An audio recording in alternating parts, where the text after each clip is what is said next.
thank you for participating in the Humane Summit, a virtual speaker series brought to you by the Humane Education Coalition. This session is sponsored by the Griffin Press and the Humane Society of the United States. We are grateful for your attendance today for Dr. Debra Merskin's speaker session, Get Me a Lassie, the Impact of Media Portrayals on Dog Demand. Debra is Professor of Media Studies in the School of Journalism and Communication at the University of Oregon. With a focus on ethics, Debra teaches courses on nature and animals in the media.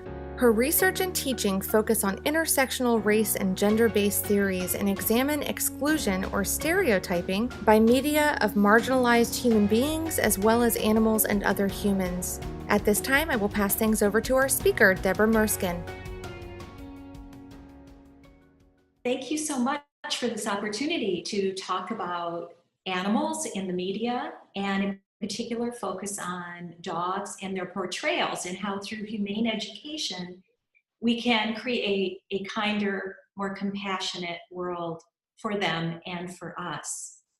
My presentation, Get Me a Lassie, the Impact of Media Portrayals on Dog Demand. And the title refers to the 1943 movie Lassie Come Home, which was released to wide appeal. Collies were not all that popular prior to that time, but in the 2 years following the release of that film, the breed catapulted to fame. In fact, an increase in American Kennel Club registrations of 40%. So thereafter, these herding dogs became known collectively as Lassie dogs. 1959's The Shaggy Dog movie introduced the Old English Sheepdog to a mass audience, and that breed's registration increased 100 times. These were films in which dogs appeared not just as sidekicks or as abstract little concepts or decorative objects, they were the stars.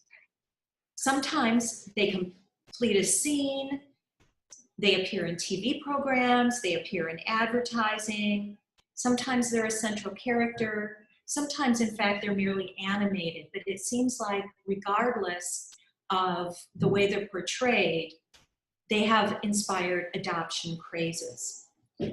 While dogs are most likely represented and impacted by film portrayals, we found that, according to one study, whether it's an owl or a guinea pig, no creature is safe from the consequences of adorable depictions on the big screen and small. So this presentation is part of a larger work that I've done on media portrayal of animals, and the impact in particular in this presentation is on chihuahuas. I consider these adoptions a media effect, and as a media effect scholar, I think about how the media portrays someone and what impact it has on their lives, what kind of stereotypes are created. We've seen this theory used to talk about the influences of advertising on ideal body image, impact on children of violent media content, smoking, drinking, other behaviors where we find people imitate what they see on the screen.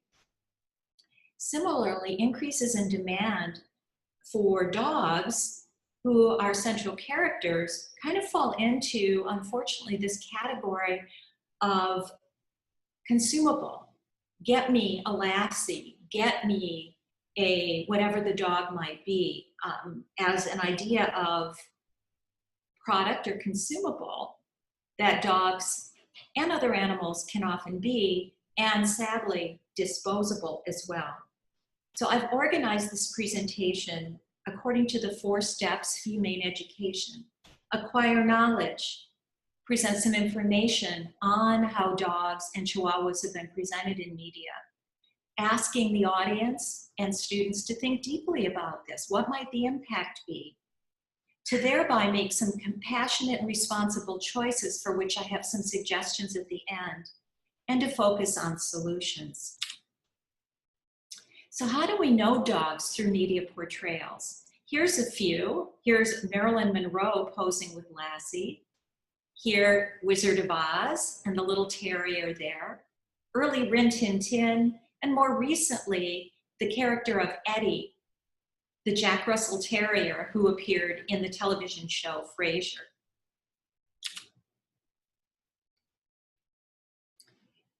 For the 2 years following the Lassie movie and her appearance, there were 40% increase in the number of collie registrations. And 3 years after the release of one of the movies, collie registrations jumped from over 2,000 to 15,000 puppies in a single year. So how might some of these portrayals have influenced public awareness of pugs, of mixed breed dogs, which is a good thing, but the demand for that, St. Bernards, and others in a variety of these films, golden retrievers and others, whose lives have been impacted by their on-screen portrayals. Lady and the Tramp resulted in tremendous increase, as I'll show in a chart that's about to come up in the slides, of Cocker Spaniels. Peanuts cartoons, comic strips, and movies impact, based on Snoopy, the desire for a particular type of dog, one who behaves like Snoopy, which of course no real animal ever can. Scooby-Doo and Great Danes. Here are a variety of presentations of dogs. One that's an advertisement to get people to subscribe to the New Yorker magazine. So these in some ways have nothing actually to do with the dog, but the dog attracts attention to the product. Similar to the Pottery Barn advertisement where the dog completes the scene, almost as something you could purchase to complete your home decor as opposed to someone.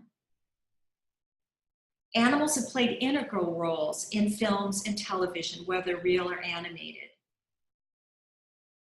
However, the consequences of overbreeding, uninformed adoption, or the gifting of animals, particularly around, as we have seen recently with the Christmas holidays, often is uninformed experience about what the animal's needs are, their lifespans, their personalities, which has resulted in a crisis for them and for shelters and for those concerned with animal well-being.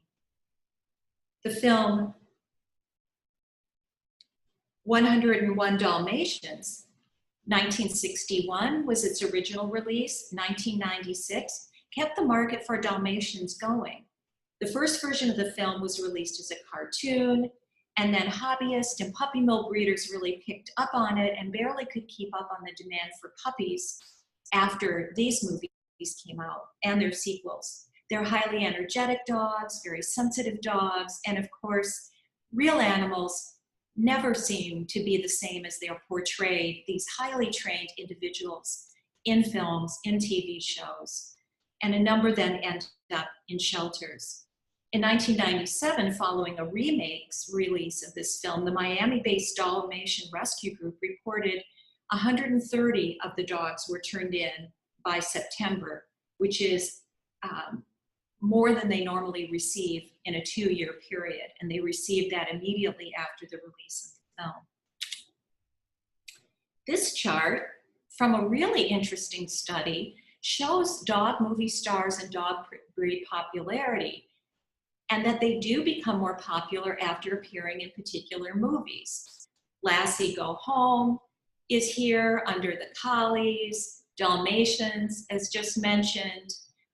Other breeds, we've had Huskies peak with Game of Thrones, and other breeds of dogs who, based on The Adventures of Milo and Otis, Fox and the Hound, Oliver and Company, Lady and the Tramp, all have a decided media effect based on the way they've been portrayed.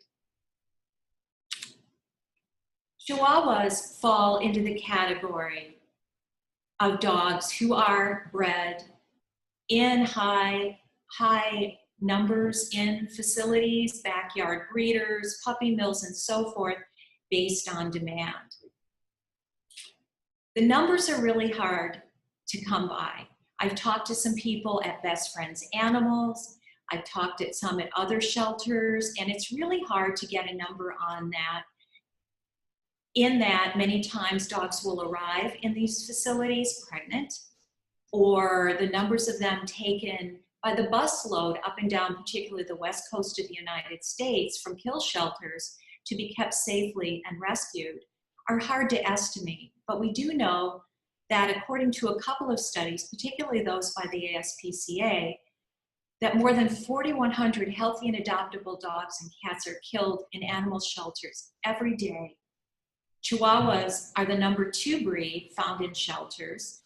The pit bull and the bully dogs are the #1. Almost 43,000 Chihuahuas were taken in by shelters. And in 2013, nearly 9,000 were euthanized. These are some of the statistics. And particularly, as I say, up and down the West Coast, you find more breeding. Yet on the East Coast of the United States, people are finding they cannot find the little dogs they want to adopt. So there's a regional glut, but then difficulty finding transport and finding ways of understanding the individual dogs. I will show some images from media that show the dogs being one type of personality, which are very different from that when we know them as individuals. This particular study from the ASPCA shows the rank of the dog in terms of shelters. How many have been intake, RTO is returned to owner, how many adopted, and how many euthanized. So under intake, pit bulls are #1, Chihuahuas are #2.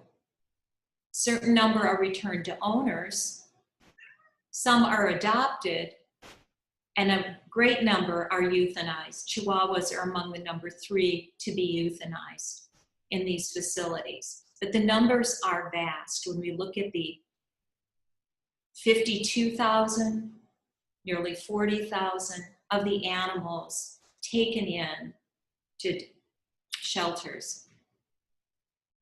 So why? What is it? Is it fact or fiction about this particular breed? How is it that so many are returned, despite the fact that the portrayals are very positive that we see in there? Lack of education, meaning who are Chihuahuas? They have a reputation of all being mean. Is that the case? Are they really all mean? If we chew on the data a little bit, we find no, they're very small dogs who frighten very easily, are loyal to one person typically, and that if not socialized properly as a dog, will act out of fear. Definitely have fear aggression issues if they're not properly socialized. So in terms of literacy, those who are considering adopting a Chihuahua should learn about their very nature and who they are as individuals. Work with them like you would a dog of any size. But also remember how we learn about them, how we become more knowledgeable about them, and maybe what creates our desire to have one at our homes could be largely based on how we see them in television and in movies. Paris Hilton probably brought more attention to Chihuahuas than almost any other celebrity. And of course, her having the Chihuahua that she did was at a time where this almost having this animal as an accessory, which is what these little dogs are thought of, fits a lot of other media portrayals that we see out there. Because there were some famous ones before this little dog came along, but probably got more attention than in some of her Instagram posts. For example, one of her Chihuahuas died at 14, and she posted her thanks and condolences. There was a big media event when she thought her dog had been stolen. And she's had a number of Chihuahuas that cost in the tens of thousands of dollars each, creating a certain kind of demand and an association, not as an individual animal, but what the animal represents in terms of someone wanting to be like Paris. Her television show, her reality show that she had with Nicole Richie was another place where the little dog appeared and became as equally much a star as these two individuals did.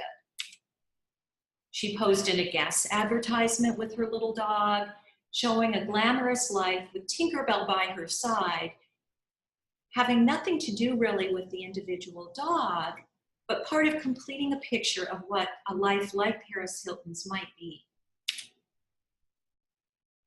There was the Taco Bell dog, who got a great deal of attention, not only for the product, but also for perhaps some slightly racist undertones, but brought a lot of attention to what appeared to be a very happy little dog.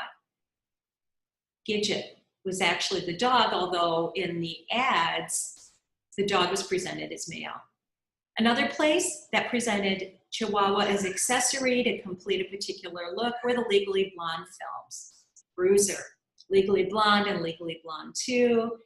The dog wore all kinds of clothing, completed the look for this very talented young woman, and yet creates a certain idea of an animal who in real life could be very different. A whole slew of films resulted from this time: Beverly Hills Chihuahua, Beverly Hills Chihuahua 2 and 3, Chihuahua the movie, and many others, creating these anthropomorphized little animals in the world. And as a result, demand, much like what you might find for merchandise after the showing of other films. In some descriptions, in this one case, carrying around because they ride in little purses and they can travel with us, which is a wonderful aspect of their size, but also at the same time turns them into objects and possessions, as in this particular description, that animals referred to as a prized possession, and a furry head no bigger than a tennis ball that pops out as Mae Albertson speaks. She's known as a number of die-hard dog lovers drawn to canine cuties, thanks in part to celebrities and their pocket-sized pups. And in fact, she says she saw the movie Legally Blonde, and the short-haired Chihuahua she knew is what she was looking for. She saw Mimi and fell in love. Now, this doesn't mean that she doesn't love her dog, but what the motivation seems to be is much more of imitation of celebrity and on-screen personality than it is actually an understanding of animals and their individual needs and lives. Another posting: so what if you want to be like Reese Witherspoon's character in Legally Blonde and lug around your own tiny toy? So a few words of advice from the American Kennel Club is to do your research. Find out their characteristics. And don't just get a dog because you saw it on TV and it looks cute. I mentioned earlier that to me as a scholar, I see this study fitting in very much with the other kind of social justice work that looks at the effects media have on us as audiences, and also, in this case, on the lives of other living beings. We know that violent television content can result in violent children. We know that people imitated smoking and drinking. Unrealistically thin models in media can perpetuate this idea of unrealistic, thin, even skeletal in this ad, femininity. Therefore, would not seeing animals in advertising, television, and movies, and the resulting high levels of adoption, breeding, and then abandonment also not be a media effect that should be taken very seriously? That's a question that I bring forward in my work in this presentation. Therefore, it's a very important aspect of media literacy and of humane education. If humane education then is defined as by being compassionate, sympathetic, having consideration for humans and other animals, and engaging in the kind of knowledge development and education that goes with this, would that not also include learning about how animals are created as objects rather than subjects, and presented in the world in ways that increases a demand for them and results in treatment that's not always the best for them, no matter how much we might enjoy seeing them in the media content. So part of that is knowing that in an era where pet adoptions by Americans from shelters are on the rise, half or more of young people are still likely to purchase a pet from a pet store or a breeder, rather than adopt from a rescue organization or shelter. And there are so many of these animals, particularly chihuahuas, in shelters needing homes. Despite more than 4 million homeless pets being killed every year in shelters, young adults are also more likely to believe that animals can safely stay in shelters until they're adopted. There is an increased number of no-kill shelters, but that's far from the largest number of them. So many of them are rescued from shelters and brought into other places, but a tremendous number of animals are euthanized every single day. So what can we do? What can each of us do here to help? Beware of pet stores that sell puppies and websites too. Educate yourself and others about the impact of media portrayals. Seeing a cute puppy or a cute kitten or an animal in a film, finding yourself going away really wanting someone like that. It's important, but also recognize how that's constructed by the media to create that and what the impact might be if people start demanding a Lassie or a Tinkerbell. Consider adopting your next pet. Support legislation that regulates and reduces the breeding of animals. And California just passed a law where pet stores can't sell animals from puppy mills or kitten mills. That's an important step. Maybe there's work that can be done in all of our communities. Become an expert on the subject. Learn all you can. If there's a breed that really speaks to you, that you're passionate about, learn all you can about this breed. To be fully informed and fully literate. Speak out in your community. Elect animal-friendly candidates. Report bad puppy stores and pet stores. Spread the word and don't give up.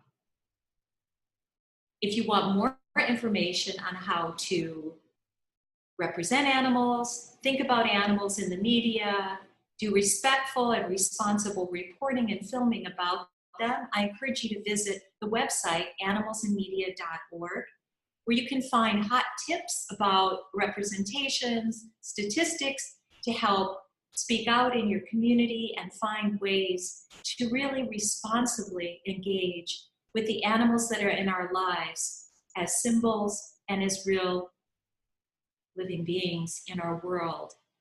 Thank you very much for your time today. This concludes our speaker session. Thank you so much for joining us. You can learn more here or by clicking the resource links in the summit.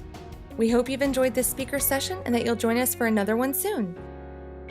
Please consider making a donation to the Humane Education Coalition to help us continue providing programs and events like the Humane Summit. We rely on your support to help create a more compassionate, just, and sustainable future through education. Visit hecoalition.org/give to contribute today. Thanks again.